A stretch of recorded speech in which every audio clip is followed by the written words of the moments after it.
Meus irmãos, mais uma vez, graça e paz. Graça e paz nunca é demais, amém? Que bom. Juízes, capítulo 11. Livro dos Juízes de Israel. Você vai em Gênesis, Êxodo, Levítico, Números, Deuteronômio, Josué, Juízes. Capítulo 11.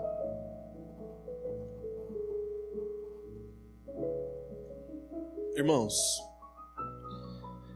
eu tenho convicção que Deus já está fazendo grandes coisas aqui no nosso meio. Eu gostaria muito que você colocasse o seu coração nesse momento.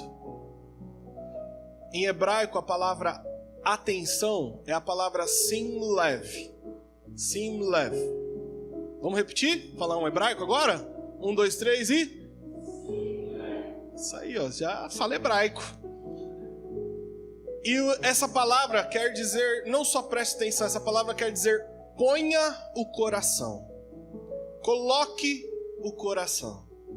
Por isso eu gostaria que você, com muito carinho, olhasse para alguém e falasse, sim leve agora. Sim leve. Juízes capítulo 11 diz assim: Jefté, o gileadita, era um guerreiro valente. Sua mãe era uma prostituta e o seu pai chamava-se Gileade. A mulher de Gileade também lhe deu filhos que, quando já estavam grandes, expulsaram Jefté, dizendo: Você não vai receber nenhuma herança da nossa família, pois é filho de outra mulher. Então Jefté fugiu dos seus irmãos e se estabeleceu em Tobi. Ali, um bando de vadios uniu-se a ele e o seguia. Irmãos, você já reparou como nós herdamos costumes familiares? Já reparou como a gente herda, às vezes sem querer, às vezes até de forma inconsciente, costumes da nossa família? Alguns de nós é acostumado a pôr o arroz em cima do feijão. Outros colocam o feijão em cima do arroz. Qual que é a regra? Por que você coloca como coloca? Porque aprendeu em casa. Eu mudei. Quando eu morava com a minha mãe, era o feijão embaixo, arroz em cima. Eu casei e virou o feijão em cima, arroz embaixo. O casamento, irmão, revela nossos hábitos familiares. Um lugar maravilhoso para você rever seus hábitos é no casamento. Isso dá um problema no casamento, irmão.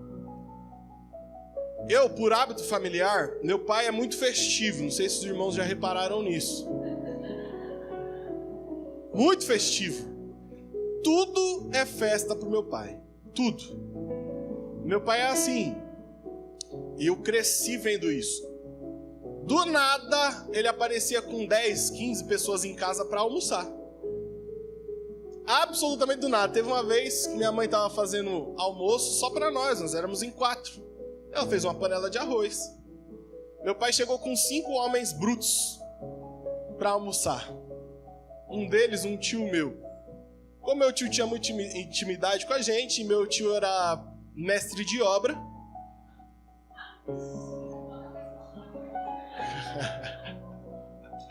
A comida já estava na mesa, a gente não sabia que viria mais alguém. Meu tio, com toda a liberdade que ele tinha, pegou, eu vou pegar essa comida aqui. Só que meu pai convidava as pessoas achavam que minha mãe já estava sabendo. Meu tio pegou e desce arroz, e desce arroz, e desce arroz, e desce arroz. Quando meu tio acabou de colocar o arroz no prato, os outros foram se servir e não tinha mais arroz. Eu fui acostumado com esse clima de festa. Até hoje, eu tô em casa assim, algum dia que não tem ninguém pra ir em casa, ou ir na casa de ninguém, e eu fico incomodado. Eu quero fazer alguma coisa. Chamar o pastor Fantini pra ir lá. Pastor, vem aí. Eu fico incomodado com isso. Mas é um hábito herdado. É algo que eu aprendi dentro da minha casa. Nós temos muitos hábitos assim. Muitos. No curso de psicanálise, meu professor deu um exemplo da terapia que ele fazia, e foi muito interessante. Ele estava com um terapeuta e ele estava falando: olha, eu odeio animal de estimação. Tô brigando com a minha namorada porque eu odeio o animal de estimação. Não gosto. Aí o terapeuta falou para ele: mas você já teve animal de estimação? Aí ele falou: não, minha mãe odiava animal de estimação. Ela nunca deixou a gente ter. Aí o terapeuta perguntou: mas quem odeia? É você ou sua mãe? E aí ele parou para pensar: é verdade. Eu nunca nem tive. Por que eu odeio? Porque aprendeu a odiar a mãe. Nós herdamos coisas boas, mas infelizmente nós herdamos coisas muito ruins também. Infelizmente nós vivenciamos traumas, nós vivenciamos decepções dentro de casa, nós vivenciamos situações horríveis dentro de casa, frustrações, que para elaborar isso no futuro é muito difícil. Alguns de nós não conseguimos lidar com coisas que vivenciamos dentro de casa muitos anos atrás, quando eu era pequeno, quando eu era criança, e nós repetimos atitudes, temos atitudes por conta de traumas sofridos, decepções sofridas. Infelizmente nós herdamos coisas boas e nós herdamos também coisas ruins. Eu gosto muito de conhecer a história das pessoas.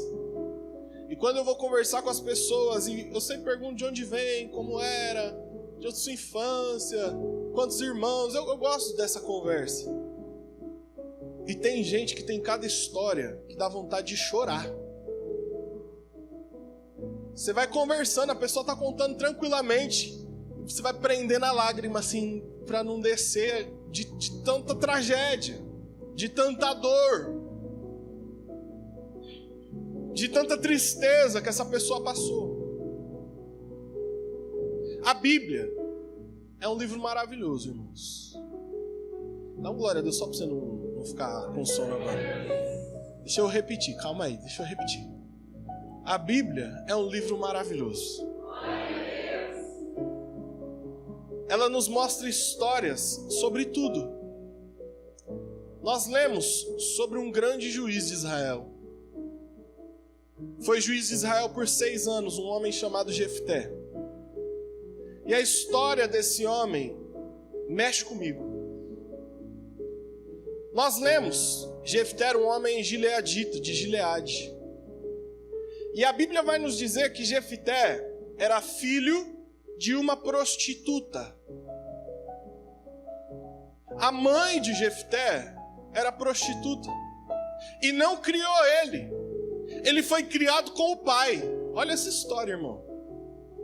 A mãe não criou ele, ele foi criado com o pai. O pai casou com outra mulher. Teve filhos com essa mulher. Quando os filhos dessa segunda mulher cresceram, eles chegaram em Jefté e falaram: olha aqui, Jefté, você não vai herdar nada conosco. Você é filho de outra mulher. Então pega tudo que é seu e vai embora. E o pai de Jefté não fez nada. Um homem que era filho de uma prostituta, não foi criado com a mãe, criado com o pai, agora o pai tem uma nova família, e o pai, quando deveria defendê-lo, se cala. Olha a história desse homem. Esse homem tinha de tudo para ser um deprimido. Esse homem tinha de tudo para ter marcas tão profundas na alma, de não conseguir levantar da cama, de não conseguir amar mais ninguém, de não conseguir fazer mais nada de produtivo. Esse homem tinha de tudo para se sentir rejeitado por tudo e por todos, porque foi rejeitado logo por pai e por mãe. Mas o que é interessante na história de Jefté é que os irmãos dele, Jefté pega tudo que é dele, vai para a cidade de Tobi, e de repente os amonitas vão invadir Gileade, a casa dos irmãos dele. Os irmãos dele vão até ele e falam: Jefté, socorre a gente. Jefté olha para eles e fala: mas vocês não me odiavam? E agora estão querendo minha ajuda? Eles falam: Jefté, socorre a gente. Se você socorrer a gente, você vai reinar sobre nós. Jefté fala, olha, peraí, se eu for e o Senhor me abençoar, eu vou ser rei sobre vocês. Eles falaram, você vai ser rei sobre nós. E a Bíblia diz que Jefté entende que aquilo é uma oportunidade de Deus. E a Bíblia diz que Jefté vai diante do Senhor e compra a briga dos irmãos dele. É fantástico porque Jefté fala sobre o Senhor. Se o Senhor for comigo, se o Senhor me der os inimigos, se o Senhor fizer com que eu vença a guerra. Sabe o que Jefté entendeu, irmão? O pai não quis ele. A mãe não quis ele. Os irmãos não quiseram ele. Mas havia um Deus todo-poderoso. Havia um Deus que é puro amor, que quis Jefté. Eu não sei quais traumas você viveu. Eu não sei qual tipo de rejeição você sofreu. Eu não sei se você de repente sente a dor de ter sido rejeitado por um pai, por uma mãe, por um irmão, por uma tia. Eu não sei, eu tenho uma notícia para você. Deus te quer. O Deus Todo-Poderoso, que é puro amor, Ele te quer, Ele te escolheu, Ele te chamou, Ele te ungiu para levar boas novas. Não importa quem te rejeitou, não importa os traumas familiares, o Deus Todo-Poderoso olhou lá do céu e te escolheu, querido. Deus te quer. Aleluia! Deus te quer. O pai não quis, o pai não o defendeu, mas na hora da briga não tinha o pai para defender, mas o Senhor dos Exércitos levantou a sua bandeira e defendeu Jefté. Jefté desamparado, não tinha quem o defendesse, não tinha quem o quisesse, mas ele entendeu, pode ninguém me querer aqui, eu tenho um Deus que me quer. Pode ninguém me valorizar, eu tenho um Deus que me valoriza. Eu não sei quais palavras você já ouviu na sua vida. Talvez tudo que te chamaram foram de coisas horríveis. Você é um burro, você não vai dar em nada, você não presta. Essa menina aqui não vai ser ninguém na vida. Essa menina não vale nada. Esse menino aqui, vai ser bandido. Esse menino vai morrer. Eu não sei quais palavras você já ouviu na sua vida. Não sei de quem você ouviu na sua vida. Não sei o quanto isso te marcou. Mas o que eu quero falar para você é que se alguém falou coisas ruins a seu respeito, tem um Deus Todo-Poderoso que preparou essa manhã para falar para você que nele você é mais do que vencedor. Nele há esperança, nele tem jeito. Aleluia. Oh, querido, eu sinto Deus nesse lugar. Sabe o que é maravilhoso na história de Jefté? Jefté manda uma carta para o rei amonita que quer invadir Gileade. E ele fala, por que você quer invadir as terras de Gileade? A terra é nossa.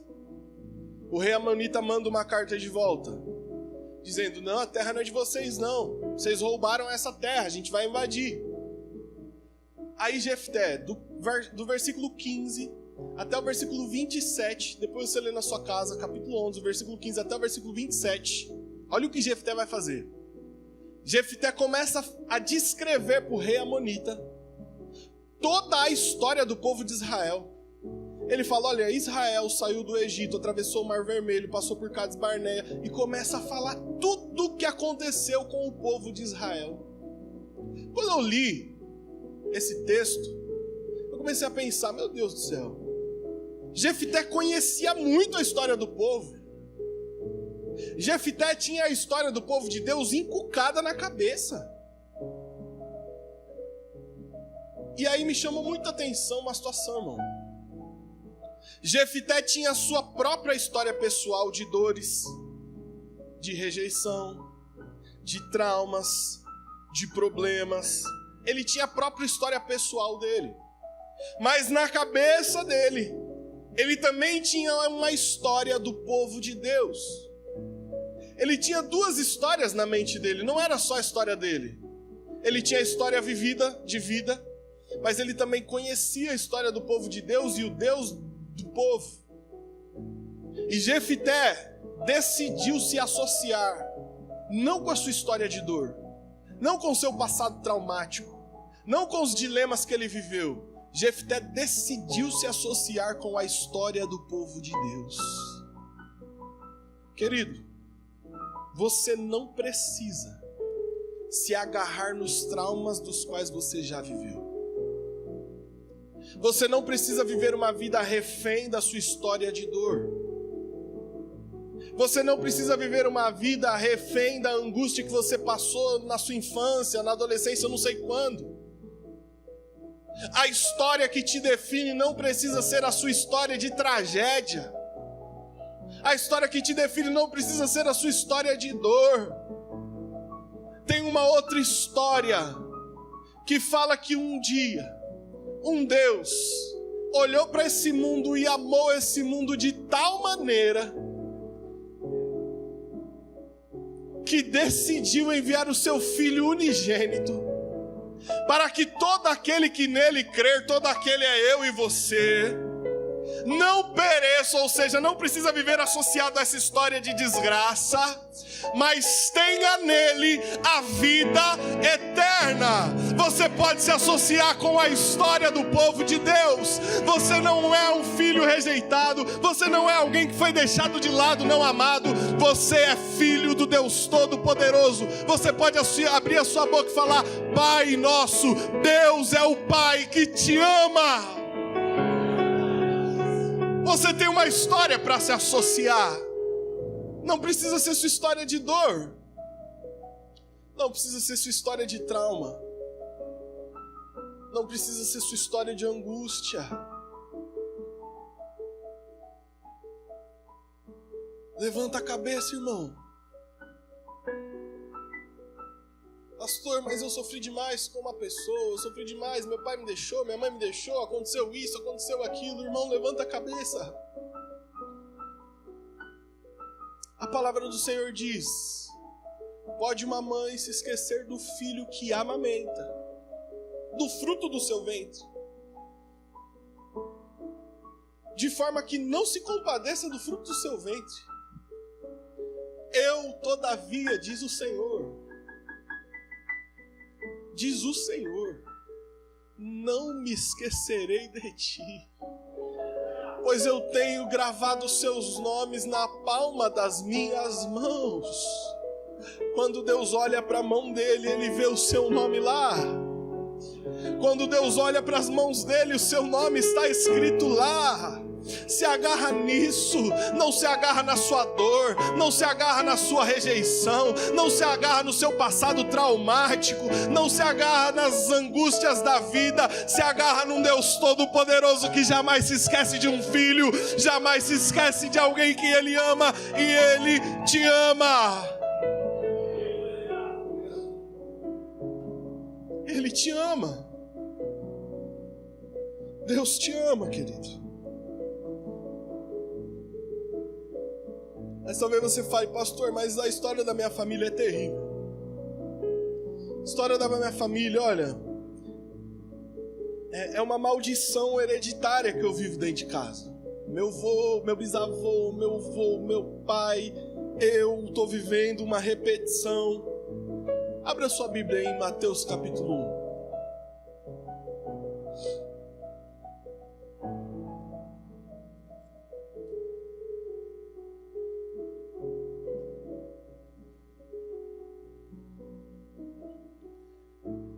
O texto que nós vamos ler agora é um texto lindo. É o tipo de texto que você lê e já entende de cara.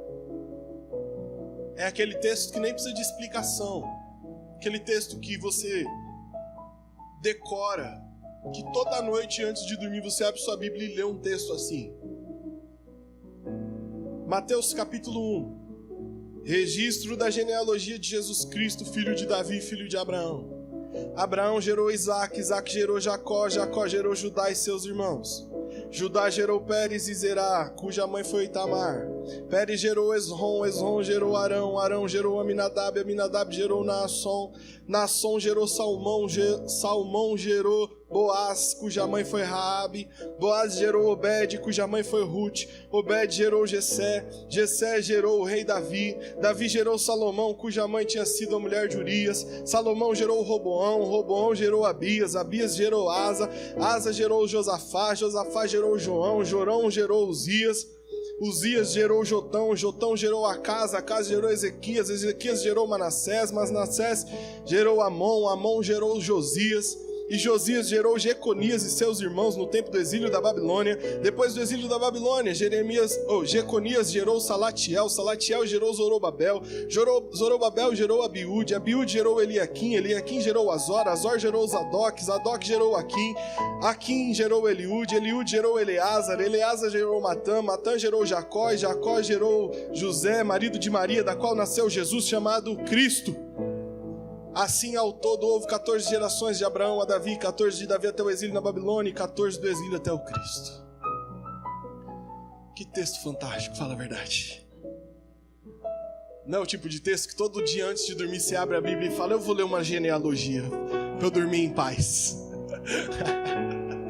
Para eu ter um sono bom, eu vou ler uma genealogia hoje, aleluia.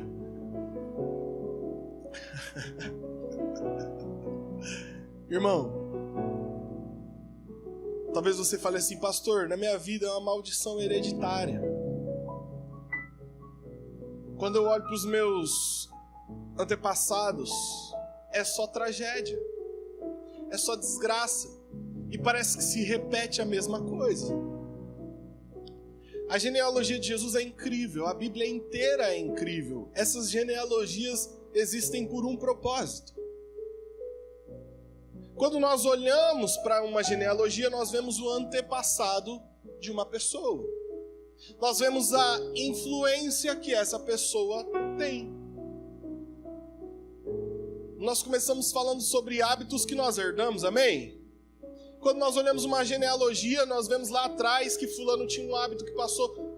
O tataravô começou colocando arroz em cima do feijão, que passou para o filho, e hoje você põe arroz em cima do feijão. Porque alguém começou. E a genealogia de Jesus ela é incrível, porque mostra pessoas absolutamente especiais.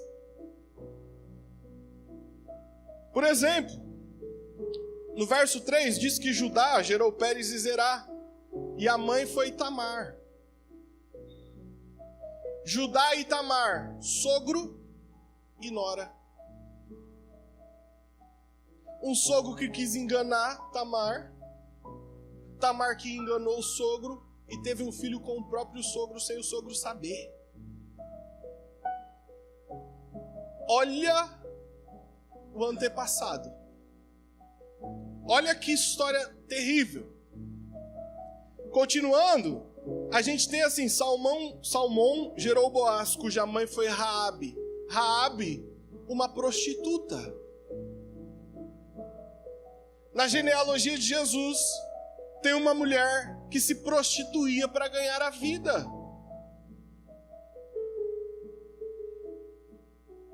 Continuando, diz que Jessé gerou o rei Davi.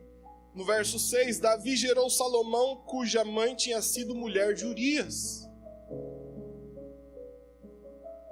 Na genealogia de Jesus, um adultério seguido de homicídio. Na genealogia de Jesus, o Espírito Santo fez questão de registrar que daquela família havia um adultério. Davi adulterou com Betseba e mandou matar o marido dela. Olha que família. Olha que carga recebida. Mas não para por aí. Depois no verso 7, Salomão gerou Roboão, Roboão gerou Abias. Sabe quem foi Roboão, irmãos? A nação de Israel era uma só. Uma nação. Até chegar Roboão. Quando Roboão chega na história, Roboão divide a nação e a nação de Israel nunca mais voltou a ser uma. De tanta tragédia que Roboão faz tomando decisões absurdamente erradas. Na genealogia de Jesus está registrado ele. E continua dizendo que Ezequias gerou Manassés. Manassés, o pior rei de Israel. Manassés era tão terrível, mas tão terrível, que ele ofereceu em sacrifício os próprios filhos. Ele matou os filhos dele para sacrificar a deuses estranhos. Esse homem está na genealogia de Jesus. Olha que história de desgraça nessa família. Olha que família que tem um histórico terrível. Nessa família tem um incesto. Nessa família tem uma prostituta. Nessa família tem um adultério seguido de homicídio. Nessa família tem um rei que dividiu a nação e acabou com ela. Nessa família tem um rei que era tão mal, mas tão mal, que sacrificou, matou os próprios filhos.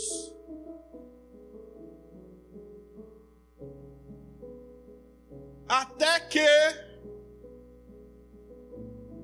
chega no verso 17, a Bíblia diz: assim ao todo houve 14 gerações de Abraão a Davi, 14 de Davi ao exílio, e 14 do exílio até o Cristo.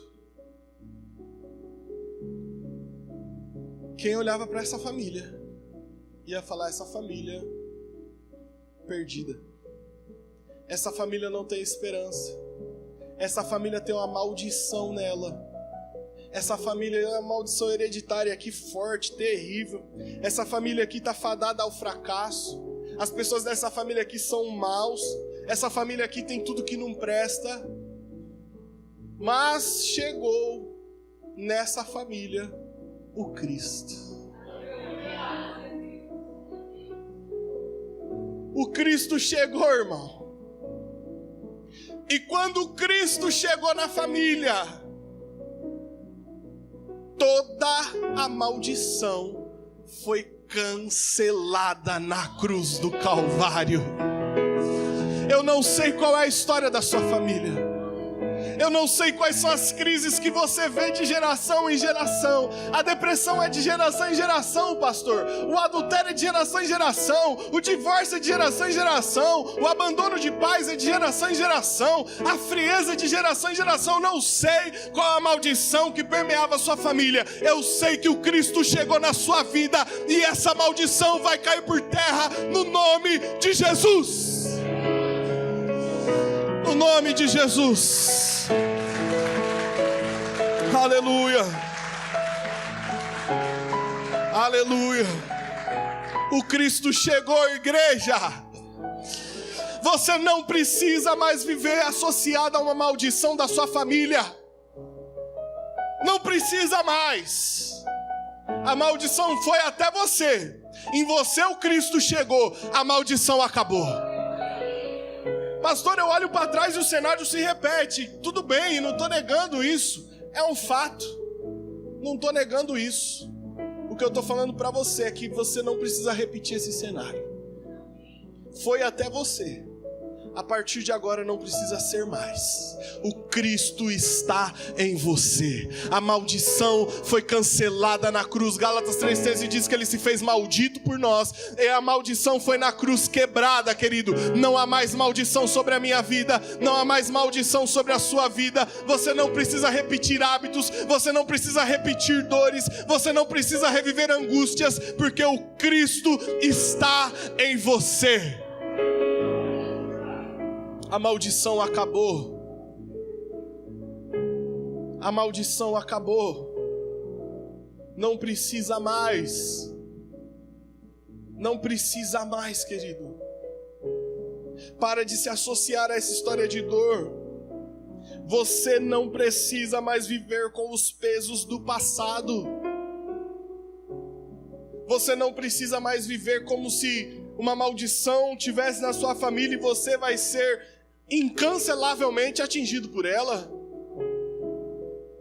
Você não precisa mais viver assim. Você não é mais alguém solto nesse mundo, não. Você não é mais alguém refém de amor de pai e mãe. Você não é mais alguém refém de aceitação de pessoas. Você não é mais alguém que se sente rejeitado e excluído, não.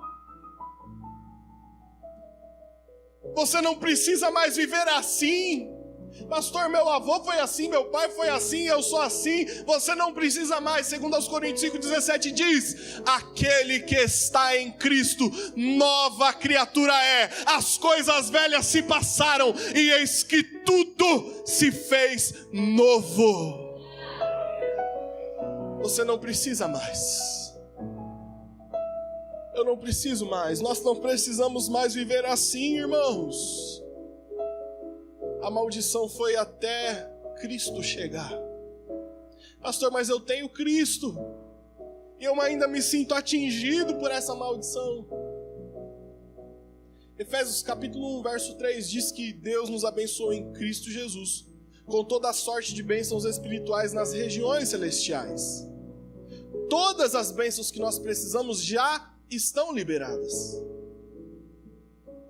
Por que nós ainda somos acometidos com isso? Porque nós não tomamos posse. Nós não tomamos posse. Jefté, lembra, ele tinha duas histórias na mente. A história pessoal e a história do povo de Deus. Na hora que a guerra estourou, ele se apegou em qual história? Do povo de Deus. E a gente está se apegando em qual história? Eu estou falando para você que em Cristo você é uma nova criatura. Eu estou falando para você que você tem um novo Pai, o Deus Todo-Poderoso, o Pai nosso que está no céu. Eu estou falando para você que você não precisa mais repetir as maldições da sua família, porque Cristo se fez maldito por nós na cruz do Calvário. Eu estou falando para você que em Cristo as coisas velhas passaram e tudo se fez novo. Mas se você ainda acreditar que o que tem peso sobre você é a história da sua família, não há o que fazer.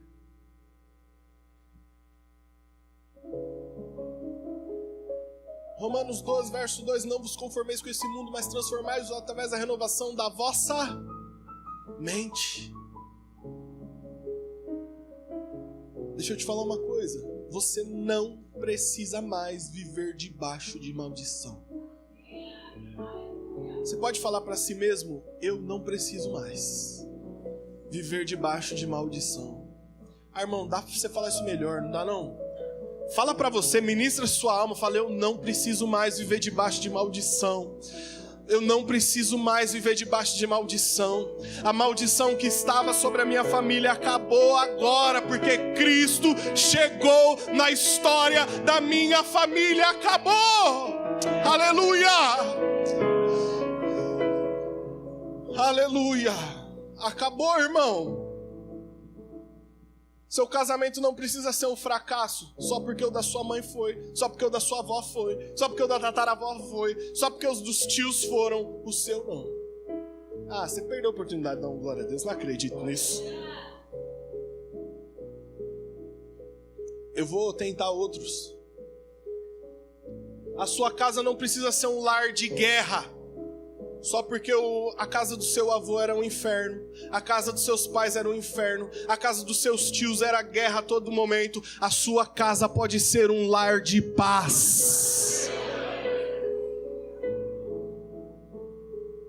Você não precisa viver uma vida de tristeza profunda só porque os avós tinham depressão, só porque a mãe tinha depressão, só porque os tios tinham depressão, só porque tem vários casos de primos com depressão na família. Você pode desfrutar de alegria plena que vem do Cristo.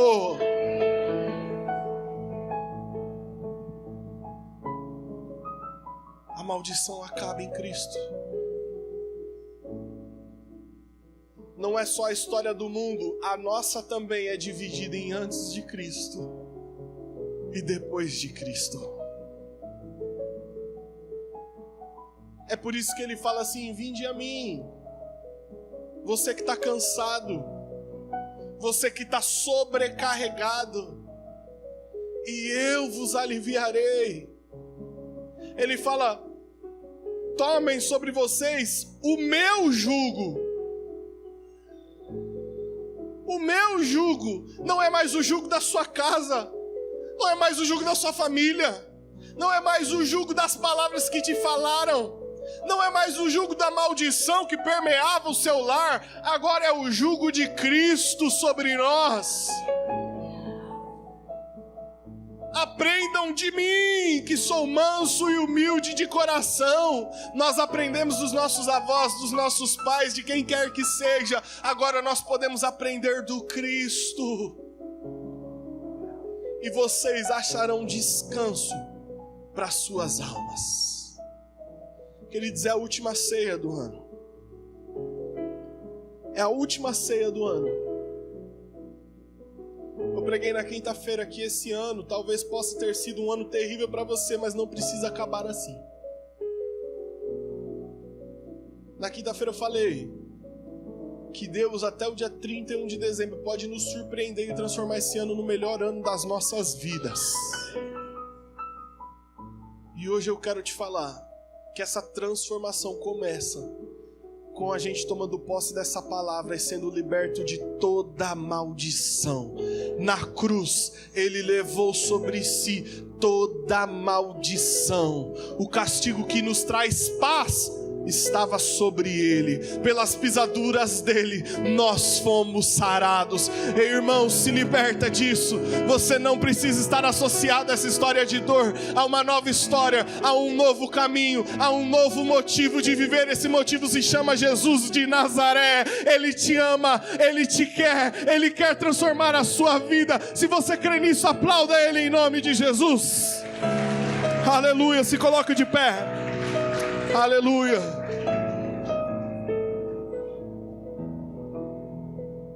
Aleluia. A ceia do Senhor me lembra isso. Eu quero chamar os obreiros que vão ministrar a ceia. Por favor, venham para cá. A ceia do Senhor me lembra isso. A minha história não precisa ser a história dos meus familiares. A minha história não precisa estar associada às dores e tragédias que minha família viveu, ou que eu vivi no passado. Porque quando eu olho a ceia do Senhor, eu vejo que alguém me amou mais do que qualquer pessoa me amaria. Eu vejo que alguém me amou ao ponto de morrer por mim. Eu vejo o corpo, eu vejo o sangue. Por que eu vou dar mais atenção a pessoas que me feriram? Pessoas que fizeram coisas ruins? Ao invés de dar atenção a esse Cristo que me amou a ponto de morrer por mim. Duas histórias. Você escolhe com qual você quer se associar. Você escolhe qual é a história que vai ser a história da sua vida. A partir de hoje, quando você for falar da sua história, pode falar das suas dores, pode falar do que você sofreu, mas não se lembre de dizer: mas um dia Cristo entrou na minha vida. Mas um dia eu recebi o amor de Deus. A cruz nos mostra isso. A cruz nos mostra isso. A ceia do Senhor nos traz à memória esse amor. A ceia do Senhor nos mostra que a nossa história não precisa estar associada às dores e tragédias. A nossa história pode estar associada ao cruz do Calvário e à ressurreição do nosso Cristo. Ele falou: eu venci o mundo. O apóstolo Paulo diz: em Jesus nós andamos em triunfo, é de vitória em vitória, de glória em glória. O apóstolo Paulo diz: esquecendo-me das coisas que para trás ficaram, eu prossigo rumo ao alvo, em direção ao prêmio da soberana vocação em Cristo Jesus. Que nessa manhã, nessa ceia do Senhor, nós sejamos libertos e esse passado que grita tanto na nossa mente seja aplacado pelo amor de Deus por nós. Você que vai participar da ceia, fique de pé. Você que não é batizado segundo o costume evangélico, não vai ceiar, pode tomar o seu lugar. Mas saiba que ainda assim, o amor do Cristo é sobre você. Não fique sem participar da ceia por causa de pecado, irmão. Para com isso. Não tem sentido isso. Ele morreu por causa dos pecados nossos. A palavra do Senhor diz: examine o homem a si mesmo, e depois coma. Você se examina, pede perdão, se examina, se arrepende e participa. Feche seus olhos. Gostaria de chamar o pastor Carlos para orar consagrando esses elementos. Um dia, a esperança se manifestou. O Deus eterno sentou-se com seus discípulos numa mesa, tomou o cálice, tomou o pão em suas mãos e desejou e disse: eu desejei tanto comer essa Páscoa convosco. Ah, querido, o amor de Deus se manifestou naquele momento. Estava se manifestando naquele momento, trazendo esperança. Talvez você entrou aqui sem esperança sobre a sua história, mas o Deus da esperança veio aqui nesta manhã para te dizer: eu mudo a sua história. Eu cheguei no ambiente, eu mudo a sua história. Eu cheguei na sua vida, eu mudo a sua história. Eu cheguei na pior crise que você estava, aonde tudo estava perdido, mas eu mudo a sua história. E Ele te trouxe aqui e falou com você que a sua história vai ser diferente, porque Ele entrou na sua história. E quando Ele entra na história, a história muda. Pai, no nome de Jesus, nós te louvamos, nós te agradecemos, porque um dia manifestasse através de Cristo Jesus na nossa história, e mudou a nossa história, mudou a nossa vida, mudou a nossa maneira de ver, enxergar, Senhor, porque um dia a esperança se manifestou, Senhor, e eu vejo naquele momento, aquele misto de sentimento naquela ceia. O Senhor sabia que ia sofrer, o Senhor sabia que ia doer, o Senhor sabia que seria humilhado, caluniado, xingado, cuspido. O Senhor já sabia que o sangue iria verter, que o chicote iria descer, mas o Senhor sabia que precisava fazer isso por nós. É o ousado amor que jamais entenderemos, é o seu amor que jamais entenderemos. E hoje nós estamos aqui, Pai, diante dessa mesa, Senhor, que é o vislumbre, Senhor, do que estaremos com o Senhor participando. Mas, Senhor, em nome de Jesus, Pai, consagra agora esses elementos, este suco, este pão. Ah, Senhor, nós sabemos que é uma representação, Senhor, nós sabemos que o Senhor tem estado com o seu povo, e cada vez que o seu povo se reúne para tomar essa ceia, não é simplesmente comer e beber, não, mas é sentir a tua presença, a tua graça, sentir uma gota do teu sangue passando em nosso ser e nosso corpo, sentir, Pai, sermos curados pelo Senhor. Pai querido, em nome de Jesus, consagra esse pão e esse cálice, para que o teu filho, a tua filha, que entrou nesta manhã, possa, Senhor, sentir agora, Senhor, o teu amor. Se alguém não sentiu ainda, Pai, mas, Senhor, que haja, Pai, uma gota do teu sangue, o teu filho ao ingerir esse cálice, uma gota do teu sangue possa passar nesse corpo, e um milagre possa acontecer, em o nome santo de Jesus, para a glória do Senhor. Aleluia.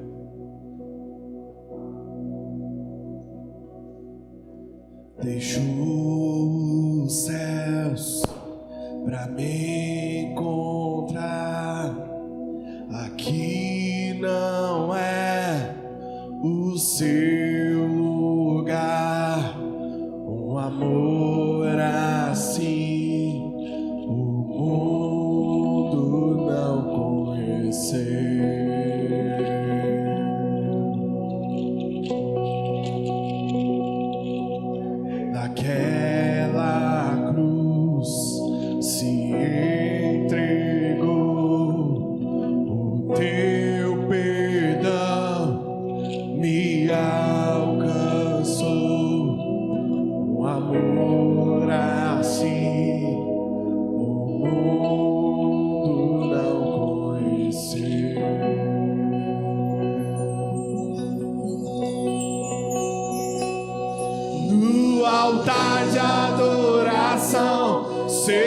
seja sempre exaltado. Jesus, Filho de Deus, deixou a sua glória, morreu em meu lugar. Jesus, Filho de Deus, tu és Jesus, Filho de Deus. Levou sobre si pecado e dor, venceu a morte e ressuscitou. Um amor assim o mundo não conheceu.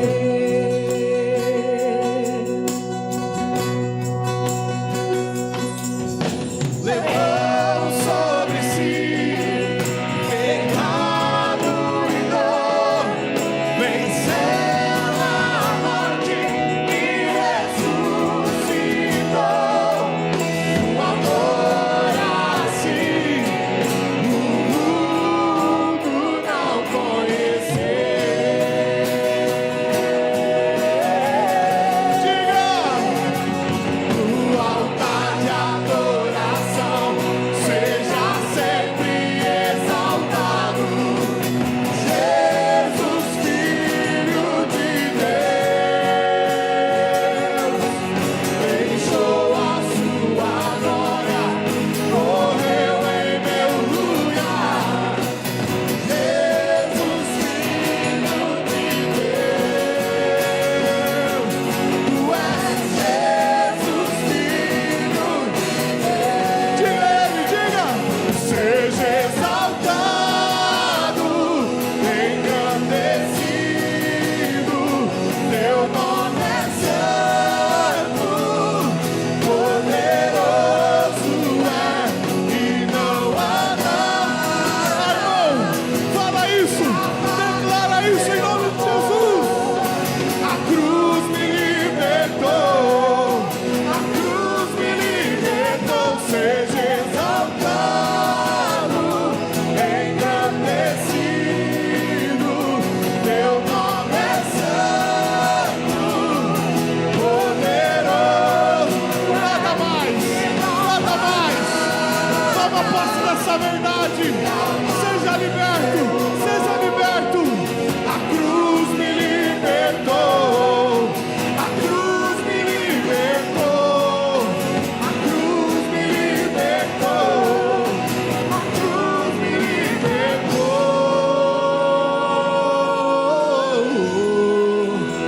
Ah, querido, toma posse dessa verdade.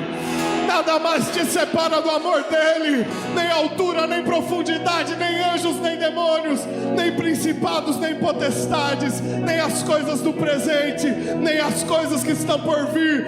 Nada, nada, nada nos separa do amor de Deus que está em Cristo Jesus. Aleluia. Namandaia série, mandacaia sol. Uidebek andahai. Oh, aleluia! A cruz te libertou.